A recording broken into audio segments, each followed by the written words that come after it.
Welcome back. Breaking news చూస్తున్నాం. Visakha steel plant ప్రైవేటీకరణపై CM Chandrababu కీలక వ్యాఖ్యలు చేశారు. ఈ విషయంలో ప్రజలను రెచ్చగొడుతున్నారని ప్రతిపక్షాలపై మండిపడ్డారు. ఎట్టి పరిస్థితుల్లో స్టీల్ ప్లాంట్ ప్రైవేటీకరణ కాకుండా కాపాడతామని చంద్రబాబు తేల్చి చెప్పారు. గతంలో కూడా ఇలాంటి సందర్భం వస్తే తామే అడ్డుకున్నట్లు గుర్తు చేశారు. కేంద్ర మంత్రి కుమారస్వామితో మాట్లాడాలని, కొంత డబ్బిచ్చి ప్లాంట్ను ముందుకు తీసుకెళ్లే ప్రయత్నం చేస్తామని ఆయన చెప్పినట్టు చంద్రబాబు వెల్లడించారు.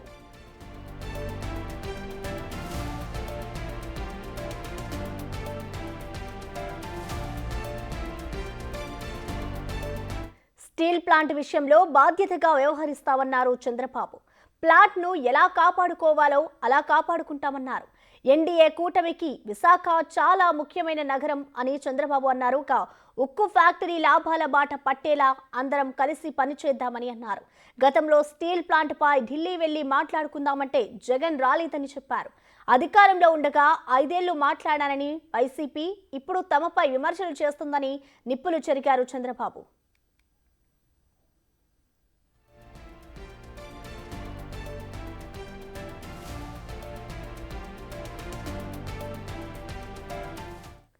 దీనికి సంబంధించిన కంప్లీట్ డీటెయిల్స్ ని మా ప్రతినిధి నాయుడు అందిస్తారు లైవ్ ద్వారా. నాయుడు, చెప్పండి. అటు స్టీల్ ప్లాంట్ కి సంబంధించి అయితే ఏపీ సీఎం చంద్రబాబు కొన్ని కీలక వ్యాఖ్యలు చేశారు. ఎట్టి పరిస్థితుల్లో కూడా స్టీల్ ప్లాంట్ ని ప్రైవేటీకరణ చేయకుండా ఆపుతాము అంటూ కూడా వ్యాఖ్యలు చేశారు. మరి ఇప్పటికైనా దీనికి సంబంధించి ఆందోళనలు ఆగుతాయనుకోవచ్చా?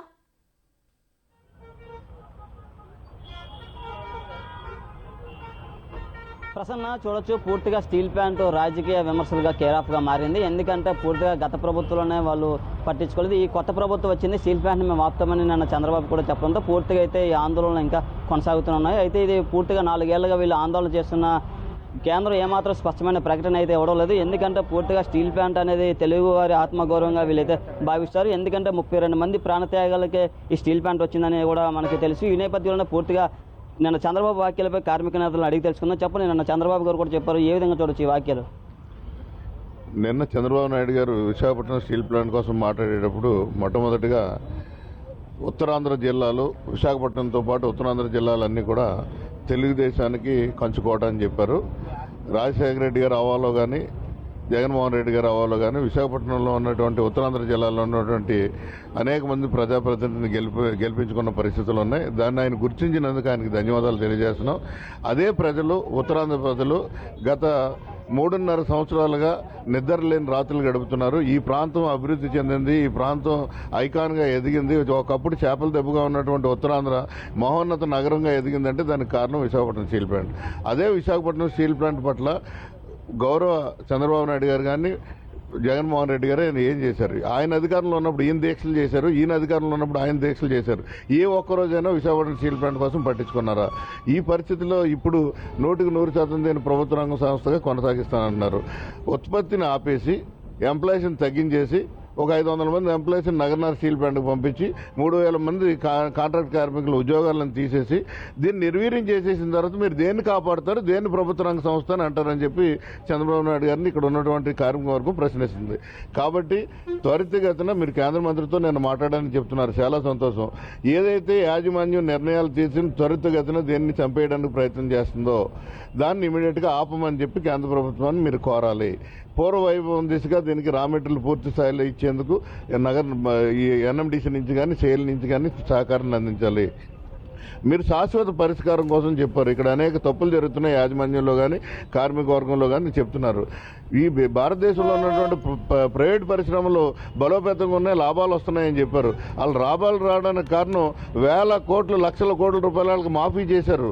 అనేక స్టీల్ ప్లాంట్లు ప్రైవేట్ రంగ సంస్థలకి వేల కోట్లు మాఫీ చేశారు. విశాఖపట్నం స్టీల్ ప్లాంట్కి ఏమి ఇచ్చారని చెప్పి అడుగుతున్నాం.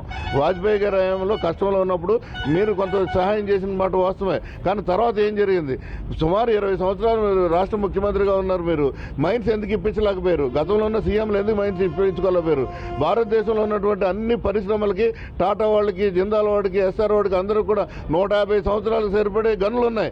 విశాఖపట్నం స్టీల్ ప్లాంట్కి ఎందుకు గనులు తేలేరు? మనం ముఖ్యమంత్రులు ఎందుకు చేయలేదు? ఇక్కడ ఉన్నటువంటి ఈ రాష్ట్రాల నుంచి ఎన్నికైన కేంద్రంలో గనుల మంత్రిగా చేసినటువంటి సుబ్రహ్మణ్యరెడ్డి గారిని, దాసు నారాయణరావు గారిని ఎవరు ఎందుకు తేలేదు? చిత్తశుద్ధి అన్నది మీలో లేదు. కాబట్టే విశాఖపట్నం స్టీల్ ప్లాంట్ వేళ ఈ పరిస్థితికి దాపురించింది. ఎప్పటికైనా సరే మీరు దీన్ని ప్రభుత్వ రంగ సంస్థగా కొనసాగించాలంటే 100% కేంద్ర ప్రభుత్వం మీద ఒత్తిడి తీసుకొచ్చి ఇమీడియట్గా ఏదైతే వాళ్ళ ఆంక్షలు విధించి రోజు రోజుకి ఆందోళనకు గురి చేస్తున్నారో దాన్ని నివృత్తి చేయవలసిన అవసరం ఉందని చెప్పి చంద్రబాబు నాయుడు గారిని కోరుతున్నాం. చెప్పండి, అసలు పూర్తిగా వేల మంది కార్మికులు అలాగే ఎంతో మంది ఉపాధి పొందుతున్నారు. అది నిర్వాసితులు కూడా భూములు ఇచ్చిన పరిస్థితి ఉంది. అలాంటి స్టీల్ ప్లాంట్ని కాపాడాల్సిన బాధ్యత అందరిపై ఉంది కదా. ఖచ్చితంగా ఈ రాష్ట్రంలో ఉన్నటువంటి అధికార పార్టీ తెలుగుదేశం, కూటమి ఎన్డీఏ అవ్వచ్చు, ప్రతిపక్ష పార్టీగా ఉన్నటువంటి జగన్మోహన్ రెడ్డి గారు వైసీపీ అవ్వచ్చు, అన్ని జనసేన అన్ని పార్టీలు విశాఖపట్నం స్టీల్ ప్లాంట్ విషయంలో ఏకతాటిపై ఏక మాట మీద వచ్చి నిలబడి ఉద్యమానికి మాకు చేయూతనివ్వగలిగితే ఖచ్చితంగా ఈ స్టీల్ ప్లాంట్ అనేది ప్రభుత్వ రంగంలో కొనసాగే అవకాశాలు ఉన్నాయి. దీంట్లో రాజకీయాలకు తావులేదు. పార్టీల మధ్య వివాదాలు, మనస్పర్ధలు మాట్లాడడం అనేది సరైన విధానం కాదు. పోరాట కమిటీ అనేది స్వచ్ఛందంగా మేము ఎంతో శ్రమించి 1315 రోజులుగా ఉద్యమం చేస్తూ ఉన్నాం. ఇప్పటికీ మాకు ఎవరి మీద ద్వేషం లేదు. కానీ మీరు ప్లాంట్ను రక్షించమని కార్మిక సంఘాల పాత్ర కాకపోయినా కార్మిక సంఘాలుగా కార్మిక హక్కులు కాపాడుతూ ప్లాంట్ను రక్షించాలని ఇంతకాలం ఉద్యమం చేస్తూ ఉన్నాం. మేము వేళ కోరేది పోరాట కమిటీగా ఈ టెంట్లో చెప్తా ఉన్నాం. ఖచ్చితంగా అన్ని రాజకీయ పార్టీలు వేళ జగన్మోహన్ రెడ్డి గారు మీరు ఒక ఉత్తరం రాయండి ముఖ్యమంత్రి చంద్రబాబు నాయుడు గారికి, మేము అందరూ కలిపి ప్రధానమంత్రి దగ్గరికి వెళ్దాం అని మీ మోరల్ సపోర్ట్ కూడా ఇవ్వండి.